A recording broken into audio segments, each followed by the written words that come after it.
ត្រៀមសម្ភារៈអ្វីខ្លះដើម្បីចុះទៅយកសំណាក់រុក្ខជាតិឆ្នាំនេះយើងមានបេសកកម្មមួយគឺយើងត្រូវចុះអង្កេតស្រាវជ្រាវរុក្ខជាតិឱសថនៅតាមព្រៃភ្នំចំនួន3ថ្ងៃនៅឯខេត្តសៀមរាបអញ្ចឹងមុននឹងទៅលោកគ្រូតាបានណែនាំពួកយើងនិងប្រាប់ពីសម្ភារៈដែលយើងនឹងត្រូវយកទៅដើម្បីកុំឲ្យទៅដល់មានការខ្វះមុខខ្វះក្រោយអញ្ចឹងថ្ងៃហ្នឹងយើងណាត់គ្នាមកធ្វើតែអេតិកែតតូចសម្រាប់គៀបជាប់ដើមឈើពេលដែលយើងកាត់បានភ្លាមៗលយបដ ாய் មកដល់ផឹកតែជ្រក់ទាំងព្រឹកមើលទេសភាព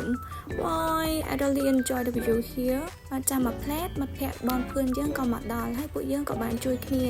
ម្នាក់ម្ដាយម្នាក់មួយជើងអញ្ចឹងទៅមេតុងទីអីគ្នាឃើញតែមុខស្លេនោះអង្គុយស្រង់ឈ្មោះបុកលុយឲ្យគ្រូខ្លាចបាត់លុយគ្រូថ្ងៃបន្តិចតតដាក់មកជូបានមកថងអីអូបានធ្វើការចេញនេះឃើញអត់ថាធ្វើចេញហើយ